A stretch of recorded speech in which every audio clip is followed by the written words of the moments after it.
Welcome to another edition of the Let's Talk Show. I'm your host, Andrew James, and today I'm pleased to have with us in studio via Zoom, Miss Nas Yadollahi.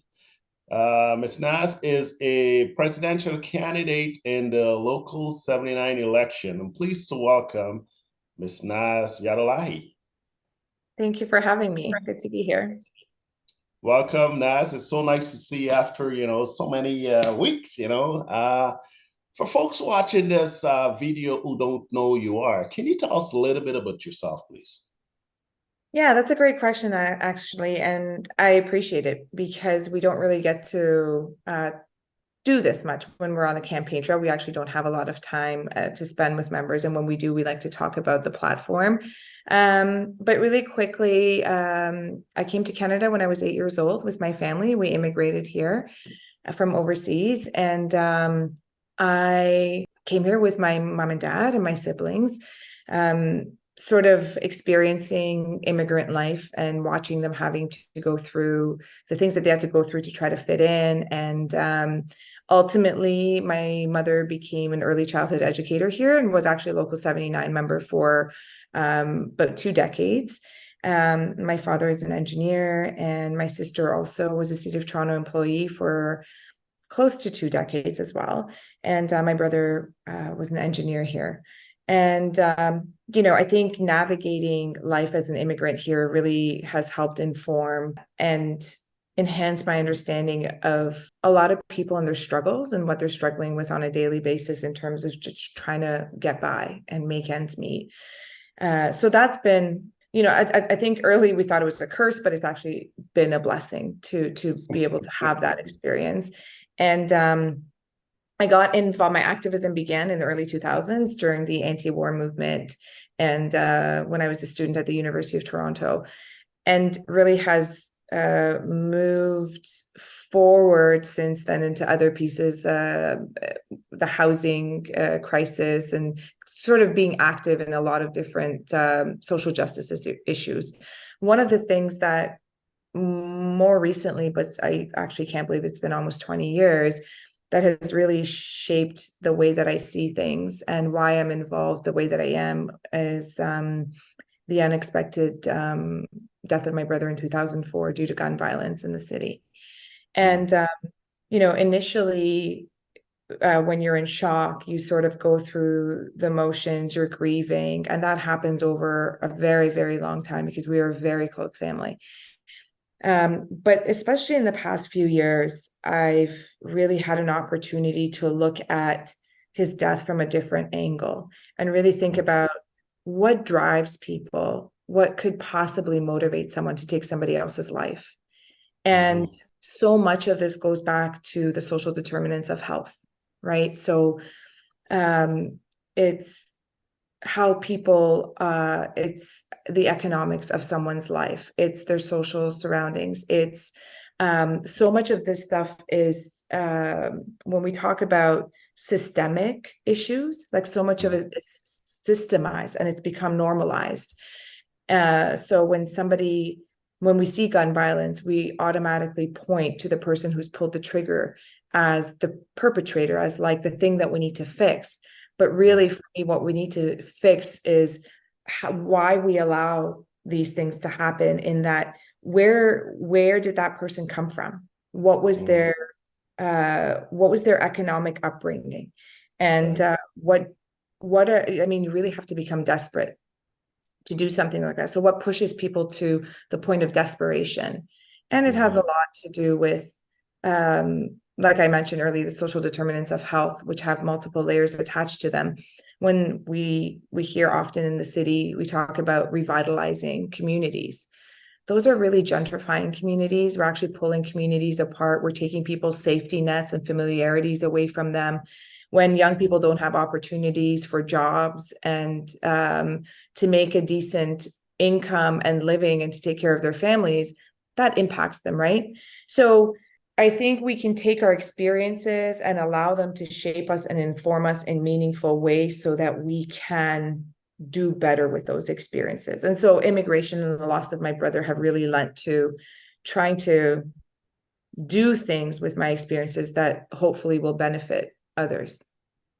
Nicely said. Very, very nice. First of all, I want to extend my, sympathy to you and the passing of your brother. I can only imagine how difficult that was, and I want to implore upon you to continue to be strong and endeavor to make good out of the situation which occurred in the past. I don't, Nas, you've been running around for the last 2.5 months. What are some of the issues you've been hearing on the ground? I know I see you campaigning all over here. You're all over here, like CP24, right? You're all over, which is good. What are some of the big issues you hear? CP24 is a big deal. I just want you to know. I appreciate that. Thank you. Uh, I think it won't come as a surprise that the biggest thing that we've been hearing about is wages. Mhm. People are struggling.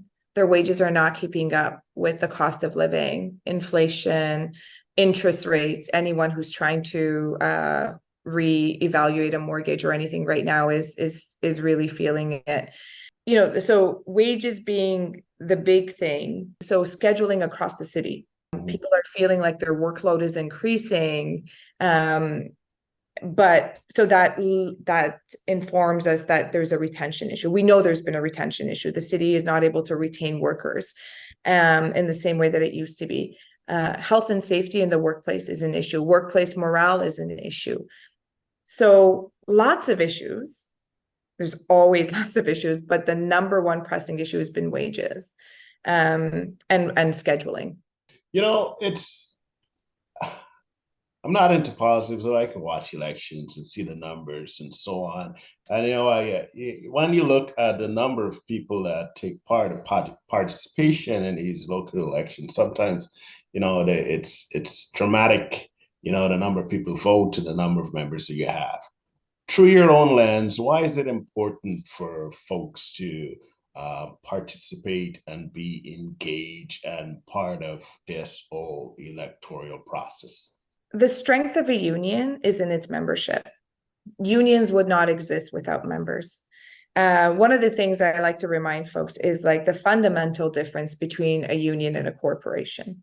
A corporation is a triangle. So I describe it as a triangle. So it's very top down. At the very top, you have your CEOs, your managers, your supervisors, your board of directors, and then you have workers.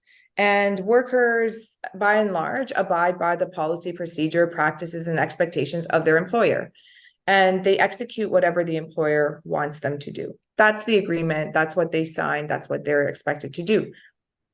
A union is supposed to be the complete reverse of that. So it's an inverted triangle where at the very top sit the workers. And the workers inform, so push down onto the leadership what they want to see, the changes that they need, the changes that they require to better their workplaces, to better their wages, so that when the leadership is going to the bargaining table, they understand they have a mandate from the membership. So what we describe in the labor movement is the leadership is upholding the will of the membership. If there is no engagement from the members, then one really has to wonder, how's the union making decisions? Mm-hmm. On whose behalf are they making these decisions? We have close to between 30 and 31,000 members at Local 79. About 3,000 vote, right? That's a 10% voter turnout. It's incredibly weak. And there's different reasons for that. It's a steady lack of engagement throughout the years with our membership. So a lot of members are just disengaged. Some of them have said to us, well, we don't even care anymore. We don't see the union. We can't hear back from the union. But we have to care because the leadership are the people who go sit at the bargaining table and determine our wages. If you remember, one of the key issues that we are campaigning on is the upcoming bargaining. In 2020, Local 79 went to the bargaining table and bargained an unprecedented 5-year contract. We never signed 5-year contracts. The reason for that is basic economy tells you that we can't know what the economy looks like in 5 years. We Mhm. certainly don't know what it's going to look like when we sign a contract at the beginning of a pandemic, when we know that there's going to be economic uncertainty. So we didn't just sign a 5-year contract, which was unprecedented. Typically, unions sign 2 3-year contracts, but we signed it at an average of 1.3% a year.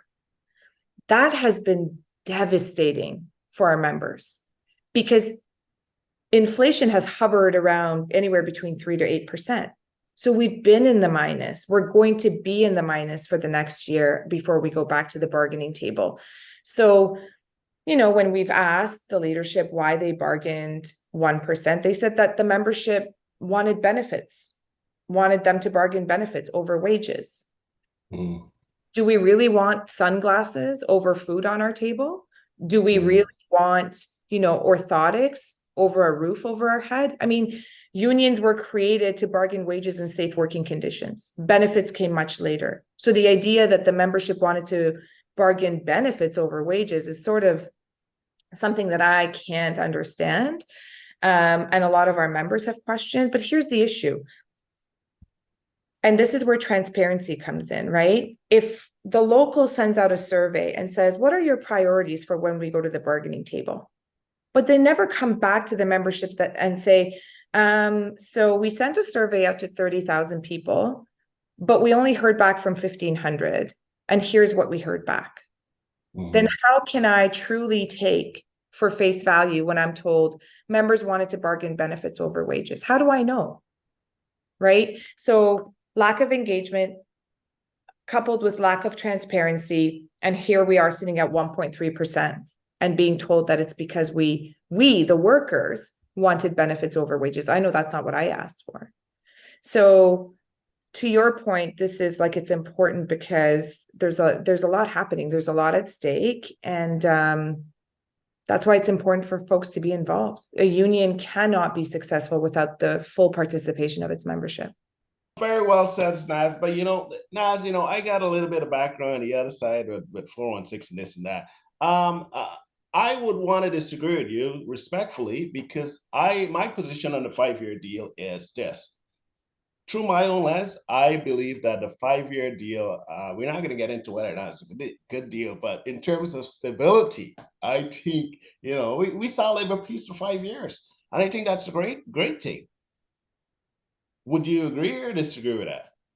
I mean, what kind of stability are we talking about when our workers are going to food banks? What kind of stability are we talking about when we're out there and we're hearing that shelter workers are asking their management folks if there's special protocol for workers that they are finding in parks or park benches who are looking for shelter? That's not Mm, stability. Like, mm, respectfully, we mm, the reason why unions don't sign long-term contracts like 5 years is because of how unstable the economy can become very, very quickly, depending on the global, what's happening globally. And right. so I would argue that we ought to never sign a long-term agreement ever again. And in fact, be incredibly cautious with the terms that we do sign and how many years we're signing for. And the percentages that we're taking to the table. All right, Nas. You know what? I think your contention is fair, and I think it's reasonable. Now, let's look at the bigger picture. We're having an interview. I'm disagreeing with you. I agree with you. We're going back and front and so on. But let's keep it real. When you think about Local 79, what do you think through your own lens? I know you've been in the business for a long time. What could be done differently? And let's say you take office, the first couple of months. What are you going to get done right away? What do you think is an instant change that you can enact within the first couple of months of being Miss Local 79? Sorry, President 79. Of course. Sorry for that. I apologize. That's okay. First and foremost, I think we need to find strategic ways that are meaningful of re-engaging our membership, like really bringing them into conversation with us, right? Remember that triangle I talked about where it's the members who are Yes. supposed to tell their president, this is what we want you to do, and we want you to go out and do it. So really coming up with a plan, a strategic long-term, short-term, medium-term, and long-term plan of how we're going to do that. and present that to our membership so they are aware of what we're doing. It's like transparency and bringing the membership along every step of the way and allowing them to critique is really, really important. In addition to which, a lot of people have complained and said, workplace morale is low. I believe that the employer will push as much as the union allows them to. So how our workers are being treated in the workplace is a reflection of how the union is showing up. Right? So I know that there is work that can be done there. I know that we need to be very, very, very mindful that we need to be setting the tone when we go to the table with the employer. Like that's really important. And the strength of that tone comes from the unity of not just the leadership, but the entire membership.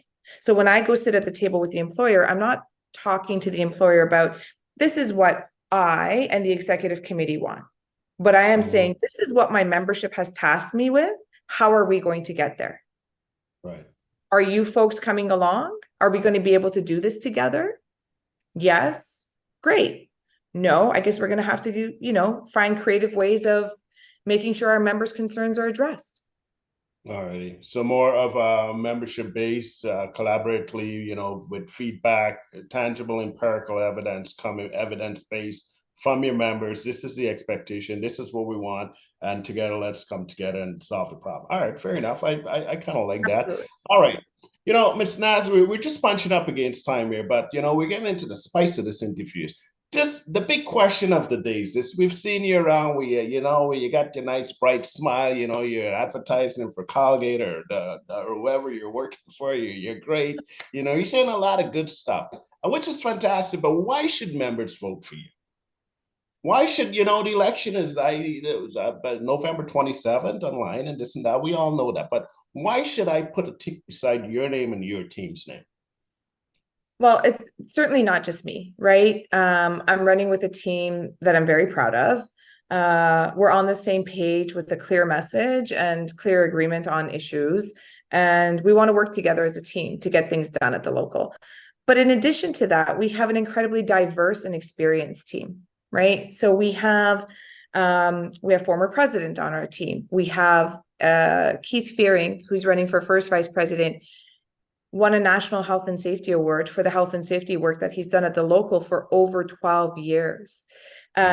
We have folks that are on our team from various bargaining units and from many, many divisions across the city. So in addition to which, I myself come from the largest division in the city, which is Parks, Forestry, and Recreation. I come from Recreation. We have about 30 to 31,000 members at Local 79. About 8 to 9,000 of them are from Parks, Forestry, and Recreation. So I think we represent the membership in a very wholesome way. We're experienced, we're knowledgeable.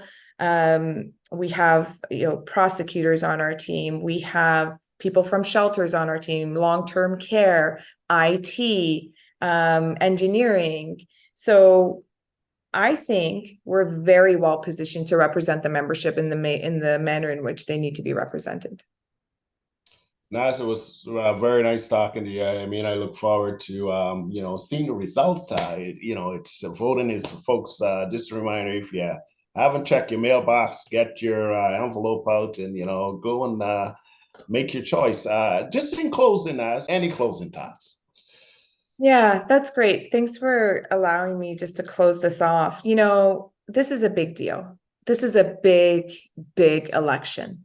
There's a lot at stake. One of the primary things at stake is one of the things we opened up with. And you asked, what have members been highlighting for you, which is wages. We're going back to the bargaining table. We should have already started prepping for bargaining, right? And by that, I mean the kind of preparation that I'm thinking of. We should have already launched public campaigns highlighting the work that our public sectors do. We should have already been out engaging with our members. We should have already been holding town halls and fireside chats and going into workplaces and starting to invigorate and energize our workers around this. And in order to be able to achieve positive outcomes at the bargaining table, when there's so much at stake, we need to have a team that members can trust, a team that is united, and a team that is willing to create the time and space to engage and listen to members. We have to go to the table with all seriousness, carrying the weight of what our members have been going through for the past 4 years, through a pandemic, and now experiencing inflation and the debilitating cost of living. We can't take any of this lightly. It doesn't matter what the employer puts in front of us. We need to take to the table absolutely what our membership is willing and not willing to compromise on. And the strength of that will come from a strong team that is elected by the membership that they send to the table to bargain on their behalf. Yes, and so here's the thing. When we hear about workers going to food banks, when we hear about workers who are looking for shelter, I think we have to pause and consider that this is a failure, an utter failure on the part of us as a union. How can we take ourselves seriously when our colleagues are at the point when they're having to reach into other spaces for food and shelter, right? We have to be bound together by some humanity where we say this is not acceptable, right? And we want to go in a direction that doesn't even hold space for things like this happening.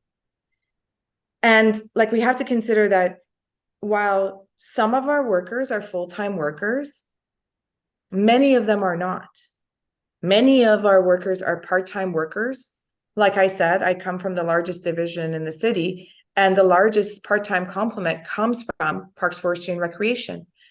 It is the only division that has workers that are getting paid minimum wage. And by the way, the only reason minimum wage went up was no thanks to us, but thanks to the government. But that still falls well below a living wage, which is somewhere in the ballpark of $24 to $26 an hour, $10 below minimum wage. So we have to consider the more precarious workers that we have. You know, how are we going to look at a single parent in the eye who's working for minimum wage at 38 hours a week and say, we think we've done enough for you, even though you're reaching to food banks and to other places for shelter? It's not okay. And I say, like, if we have failed one of our own members, we have collectively failed as a whole. We have to do better. And I think the only way to do better is to significantly change the direction that we're going in. And I think this is what we're offering. We're offering a change for the members, and we're asking them to hold us accountable. We're asking them, you know, I always remind people, these positions you're voted in, you can be voted out. So ensure that you are upholding the integrity that you went into it with. And I always we've been encouraging members on the campaign trail, hold your leadership accountable. One of the ways to hold your leadership accountable is to vote. And so, you know, the election is now only a few hours away, and it's easy. It's online. Nobody has to go anywhere. You don't have to, you know, inconvenience yourself in that way. Folks would have received their credentials in the mail. If they didn't receive it in the mail, they can contact the election chair. Just simple, quick one-line email. Didn't receive my credentials. Please send it to me almost immediately. You'll get your credentials. And, you know, we can either sit back and accept status quo or choose an opportunity to go in a different direction. And we are obviously hoping that folks will come along with us, and so that we can steer this ship in a different direction, and in a direction that will be for the betterment of our members, all of our members. So we don't want to leave anybody behind. And we're really hoping that folks take this incredibly crucial election as seriously as it ought to be taken, and so we can all move forward together in a more positive direction. Very nicely said. That was Miss Nas Yadollahi from one of our presidential candidates in the local elections. I like your closing thought. Let's steer the ship in a different direction. Together, I guess we can do it. Exercise your right. Vote on November 27th. Miss Nas, it was so nice to see you. Congratulations again on this milestone and this step. I know you've done a lot of good work as social justice activists and so on. I look forward to talking to you again in the future. Take care. Thanks very much. Thanks, Andrew. Appreciate it.